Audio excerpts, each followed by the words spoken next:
ఈరోజు శివరాత్రి కాబట్టి ఫ్యామిలీతో మేము టెంపుల్కి వెళ్ళాలనుకున్నాము. అది ఎక్కడ అనుకుంటున్నారా? మేడ్చల్ స్టేషన్ దగ్గరలో ఉన్న శ్రీ రామలింగేశ్వర స్వామి టెంపుల్కి అనమాట. సో మేము ఏంటి అంటే ట్రైన్లో వెళ్తున్నాము. ట్రైన్ కూడా స్టార్ట్ అయ్యింది గుండ్లపోచంపల్లి నుంచి మేడ్చల్ దాకా అనమాట. అది ఒక 10 to 15 minutes దాకానే ఉంటుంది. అంటే మీరు ఒక స్టేషన్ దాటిస్తే రీచ్ అయిపోతాము. సో ఇంతకీ నా అవుట్ఫిట్ చూడలేదు కదా, ఇదే నా అవుట్ఫిట్. చాలా సింపుల్గా బాగుంది కదా, మంచి లుక్తో. అండ్ ఫైనల్గా మేడ్చల్ వచ్చేసింది. నేనైతే చాలా ఎగ్జైటెడ్గా ఉన్నా, ఎందుకంటే ఫాస్టింగ్తో ట్రావెలింగ్ వీక్ అయిపోతానేమో అనుకున్నాను. బట్ ఈ రోజంతా నేను అంటే భక్తికి దగ్గరగా ఉండాలి, శివయ్యకి దగ్గరగా ఉండాలి అని చెప్పేసి వచ్చాను అనమాట. ఇంకా ఇలా బ్రిడ్జ్ దాటుతూ ఉంటుంటే అక్కడ నుంచి ఒక టెంపుల్ కనిపించింది, లైక్ బిర్లా మందిర్ లాగా. అదేనేమో అనుకున్నాను, అంటే అలాంటి టెంపుల్ అనుకున్నాను. బట్ అది కాదు, అది వేరే టెంపుల్. అండ్ మేము వెళ్తున్న టెంపుల్ కూడా కాదు. ఇంకా కొంచెం దూరం వరకు నడవాలి.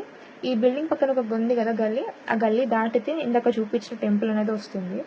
ఇదిగోండి, ఈయన మా అన్నయ్య. తెలుసు కదా, ఇంట్లో వాళ్ళ పెద్దలు ఎప్పుడు అలా సింగిల్గా ఒంటరిగా ఏదో తప్పిపోయినట్టు వెళ్ళిపోతారు. సో ఫైనల్గా రీచ్ అయ్యాను. చూడగానే ఏంటిది జాతర అనుకున్నాను, బట్ కాదు. చూస్తే లైన్ చాలా పెద్దగా ఉంది. మా బ్రదర్సే లైన్లో నిల్చున్నారు. వాళ్ళు అక్కడ దాకా రావడానికి, అంటే టెంపుల్ దగ్గరికి రావడానికి గంట సేపు పట్టింది. మేము సైడ్కి కూర్చోవడమే నయం అనిపించింది. ఇంకా వాళ్ళు వచ్చేదాకా అలానే కూర్చున్నాము. అండ్ అక్కడ దాకా రీచ్ అయ్యారు. సర్లే అని చెప్పేసి ఇంకా మేము కూడా జాయిన్ అయిపోయాము. ఇటు సైడ్ దర్శనంకి అనమాట, అంటే పాలు పోస్తారు కదా దర్శనానికి, అటు సైడ్ వెళ్తున్నారు. ఇక్కడ నుంచి నార్మల్. ఇదేంటంటే కొండల మధ్యలో ఉంటుంది. మనం ఇలా వంగి దర్శనం చేసుకుంటాము శివయ్యకి. పాలు ఎట్లా పోస్తారంటే అక్కడ పైప్ పెడతారు, అక్కడ నుంచి అలా వస్తుంది అనమాట. ఆఫ్టర్ దట్ బయటకు వచ్చిన తర్వాత పక్కనే శివుని లింగం ఉంటుంది. అక్కడ భక్తులందరూ పూజలు అవన్నీ చేసుకుంటారు. అండ్ ఇదే అనమాట టెంపుల్. అటు సైడ్ ట్యాంక్ ఉంది కదా, ట్యాంక్ పక్కన కొబ్బరికాయ కొడతారు. అండ్ ఇక్కడ ఏంటి అంటే నామాలు అండ్ తిరుగాలు ఇస్తున్నారు. ఇంకా దర్శనం అయిపోయిందని చెప్పేసి దీపాలు పెట్టాము. అక్కడ నుంచి ఇంకా బొట్టులు అవన్నీ పెట్టుకొని ఒకసారి దండం పెట్టుకొని వెళ్ళిపోయాను. ఇతను మా బ్రదర్. యాక్చువల్లీ ఫాస్టింగ్ అని చెప్పేసి స్కిప్ కొట్టాడు. అది క్రేజీ అనమాట. సో ఏంటి అంటే పక్కనే ఆంజనేయ స్వామి టెంపుల్ ఉంది.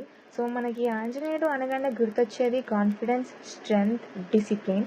ఆయనను చూసే మనం ఏ వర్క్ అయినా సరే చాలా జెన్యున్గా, హార్ట్ఫుల్గా, హార్డ్ వర్కింగ్గా చేస్తాము. ఇంకా ఆయన చూడగానే నా ధ్యాస అసలు, నాకు ఫుడ్ అంటే చాలా పిచ్చి. ఫుడ్ మీద ధ్యాస వెళ్ళకుండా చాలా భక్తితో శివయ్యకి దగ్గరగా ఉండి మరి నేను ఫాస్టింగ్ ఉన్నాను.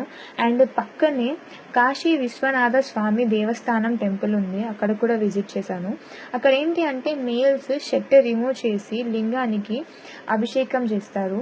అండ్ దాని దగ్గర కూడా ఆంజనేయ స్వామి ఉంది. అండ్ ఫైనల్గా అయిపోయింది లంచ్ కాబట్టి ఇంకెవ్వరు రాలేదు, ఇంకా వెళ్ళిపోతున్నాము. అండ్ ఆ టైంలో నాకు గుర్తొచ్చింది, అక్కడ ఒక టెంపుల్ ఉంది వెళ్ళాలి కదా అని. సో చెప్తే వెళ్ళాము. నిజంగా నేనైతే చాలా అంటే చాలా ఎగ్జైటెడ్గా ఫీల్ అయ్యి, చాలా బాగుంది టెంపుల్. బయట నుంచి అయితే ఏవో ఒక పీస్ఫుల్ వైబ్ అనేది ఉంది, బట్ లోపలికి వెళ్ళి చూడగానే ఫిదా అయిపోయినా. చాలా అంటే చాలా బాగుంది.